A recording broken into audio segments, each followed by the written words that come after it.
देश में कोरोना विस्फोट के बीच राहत वाली खबर। पहली बार एक दिन में 2,51,827 लोगों ने दी कोरोना को मात।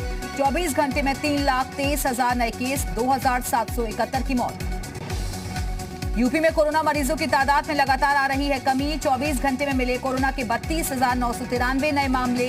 30,398 लोगों ने कोरोना से जीती जंग। अब तक प्रदेश में 4 करोड़ से ज्यादा लोगों की हो चुकी है टेस्टिंग।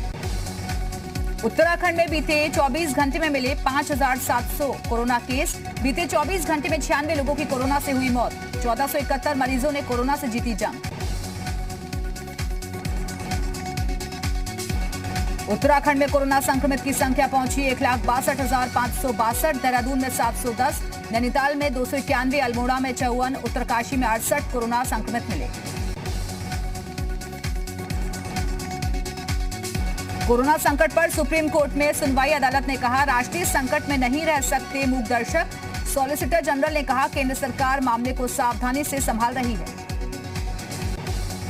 चुनाव आयोग ने 2 मई के बाद विजय जुलूस और जश्न पर लगाई रोक। मद्रास हाईकोर्ट की फटकार के बाद इसी का फैसला। 2 मई को 5 राज्यों के चुनावी नतीजे आने हैं।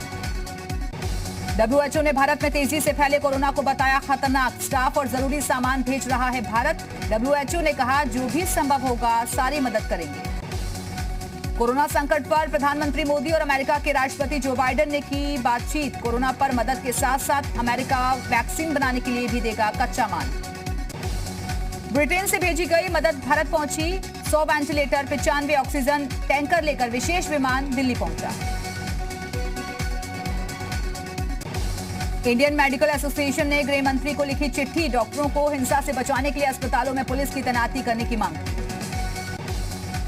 दिल्ली में ऑक्सीजन की कालाबाजारी पर हाईकोर्ट ने की सख्त टिप्पणी। कहा लोगों की मदद करें, ये वक्त गिद्ध जैसा बर्ताव करने का नहीं है। दिल्ली सरकार को ऑक्सीजन प्लांट नियंत्रण में लेने को भी कहा। मुंबई में रेमडेसिविर इंजेक्शन की कालाबाजारी करने वाले 5 लोग गिरफ्तार। दिल्ली में ऑक्सीजन सिलेंडर के साथ 3 लोग पकड़े गए। देश में कोरोना विस्फोट के बीच सामने आई राहत वाली खबर। 33,60,000 लोगों को लगी वैक्सीन। अब तक 14.5 करोड़ से ज्यादा लोगों का वैक्सीनेशन। प्रयागराज की नैनी सेंट्रल जेल में कोरोना का विस्फोट। 123 कैदी हुए कोरोना पॉजिटिव। सभी का डेडिकेटेड कोविड अस्पताल में चल रहा है इलाज। कांग्रेस महासचिव प्रियंका गांधी वाड्रा ने कोविड को लेकर सीएम योगी को लिखा पत्र। कहा जनता को तत्काल प्रभाव से राहत दे यूपी सरकार। अस्पताल में किया गया भर्ती। उन्होंने खुद ट्वीट करके इस बात की जानकारी दी। कुछ दिन पहले डिप्टी सीएम दिनेश शर्मा की कोविड रिपोर्ट पॉजिटिव आई थी। गौतम बुद्ध नगर में रेमडेसिविर की हुई किल्लत। रेमडेसिविर की तलाश करने सीएमओ ऑफिस पहुंचे लोग। सीएमओ डॉक्टर दीपक ओहरी का पैर पकड़कर जान बचाने की लगाई गुहार। उत्तराखंड के सीएम तीरथ सिंह रावत ने सेलाकू इंडस्ट्रियल एरिया स्थित लिंडे ऑक्सीजन प्लांट का किया निरीक्षण। इंडस्ट्रियल एरिया में ऑक्सीजन उत्पादन में आ रही दिक्कतों के समाधान का दिया भरोसा। हल्द्वानी के राजपुरा शमशान घाट में कोरोना मरीजों के अंतिम संस्कार करने के बाद वहीं फेंके जा रहे पीपीई किट, मास्क और ग्लव्स। शमशान घाट में कोरोना संक्रमण का खतरा बढ़ा। हल्द्वानी के राजपुरा शमशान घाट में सफाई और वेस्ट के डिस्पोजल को लेकर पार्षद सहित स्थानीय लोगों ने जमकर किया हंगामा। प्रशासन ने सैनिटाइजेशन और वेस्ट के डिस्पोजल की व्यवस्था करने का दिया भरोसा।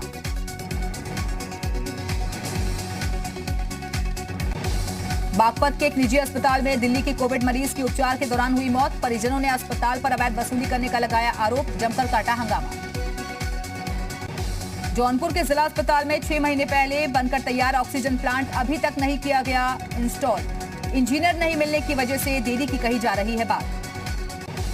मेरठ से बीजेपी सांसद ने सीएम योगी को लिखा पत्र। मेरठ में ऑक्सीजन किल्लत की कही बात। कहा मेरठ को 35 मीट्रिक टन ऑक्सीजन की जरूरत। मथुरा से बीजेपी सांसद हेमा मालिनी ने लोगों से कोरोना गाइडलाइंस का पालन करने की अपील की। कहा सरकार ऑक्सीजन पर कर रही है काम, जल्द सामान्य होगी स्थिति। ऊर्जा मंत्री श्रीकांत शर्मा ने किया मथुरा के जिला अस्पताल का निरीक्षण। डीएम और सीएमओ को दिए आवश्यक दिशा निर्देश। अयोध्या जिला अस्पताल में खत्म हुई कोरोना वैक्सीन। कोविशील्ड खत्म होने से रुका वैक्सीनेशन अभियान। सीएमएस ने बताया कल दोपहर से थी वैक्सीन की कमी। महाराजगंज में कोरोना के बढ़ते मामलों के बीच लोगों को राहत। एसपी ने जारी किया व्हाट्सएप नंबर। एसपी खुद लेंगे शिकायतों का संज्ञान। 10 बजे से दोपहर 2 बजे तक दर्ज होंगी शिकायतें। चंपावत में कोविड की रोकथाम के लिए अलर्ट मोड पर प्रशासन। बाहर से आने वाले हर शख्स की कोविड रिपोर्ट नेगेटिव होने पर ही दिया जा रहा है प्रवेश।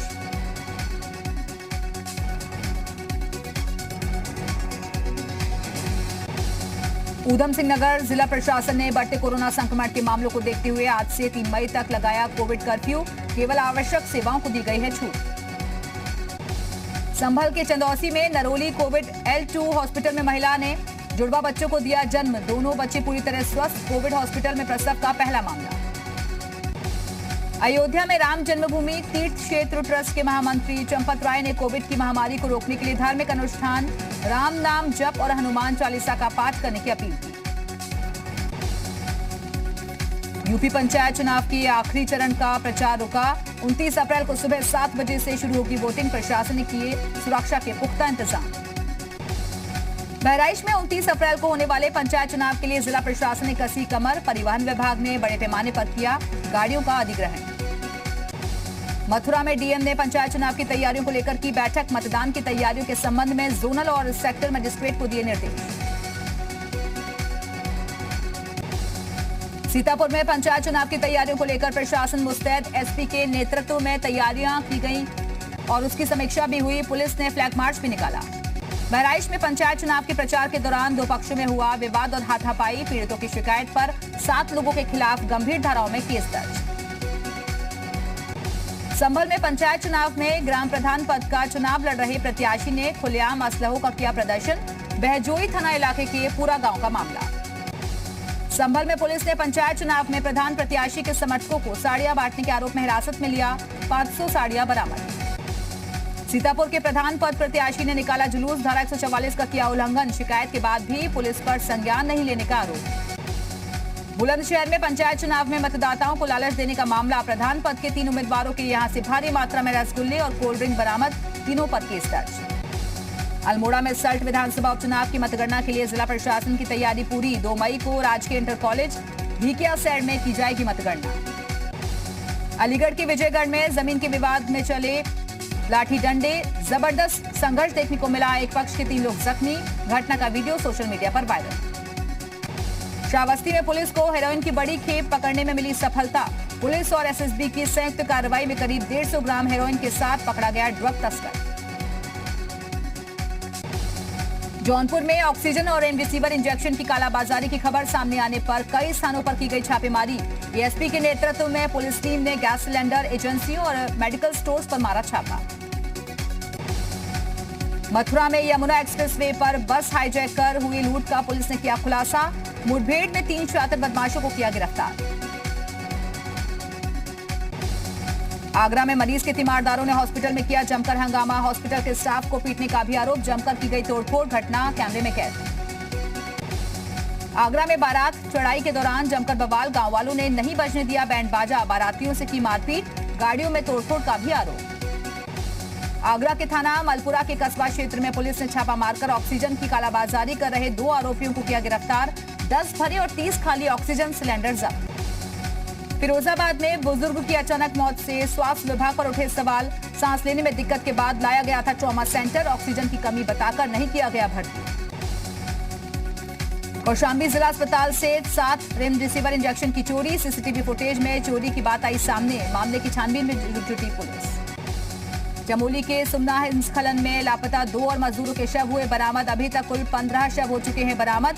घटनास्थल पर अभी भी जारी है रेस्क्यू ऑपरेशन। प्रयागराज के मुठ्ठीगंज थाना क्षेत्र के हटिया इलाके में घर में लगी भीषण आग। कबाड़ का सामान जलकर खाक। दमकल ने पाया आग पर काबू। बहराइच में नेशनल हाईवे पर 2 बसों में भिड़ंत। हादसे में दोनों बसों के ड्राइवरों की मौत। कई लोग जख्मी। सभी बहराइच मेडिकल कॉलेज में भर्ती। बहराइच में खड़े ट्रक से प्रवासियों से भरी जीप टकराई। हादसे में 10 लोग घायल। 4 की हालत गंभीर। मुंबई और असम से आ रहे थे मजदूर। उत्तराखंड में बढ़े बिजली के दाम। उत्तराखंड विद्युत नियामक आयोग ने नई दरें की लागू। 101 से 200 यूनिट तक देने होंगे 4 रुपए प्रति यूनिट। मथुरा रेलवे स्टेशन के प्लेटफॉर्म नंबर 1 पर 10 साल का बच्चा ट्रेन और प्लेटफॉर्म के बीच फंसा। Senior ticket collector Suresh Meena ने सुरक्षित बाहर निकाला। हरिद्वार में महाकुंभ के आखिरी शाही स्नान का हुआ समापन। मौके पर 13 अलग अलग अखाड़ों के साधु संतों ने किया स्नान। साथ ही देश दुनिया के सुख समृद्धि की भी कामना की। हरिद्वार में महाकुंभ के आखिरी शाही स्नान में निर्मोही और दिगंबर अखाड़े के साधु संतों ने लगाई आस्था की डुबकी। साधु संतों ने शाही स्नान के दौरान कोविड नियमों का रखा ध्यान। हनुमान जयंती के पावन मौके पर पीएम मोदी, सीएम योगी और राजनाथ सिंह ने दी देशवासियों को शुभकामनाएं। देशवासियों के उत्तम स्वास्थ्य की कामना की।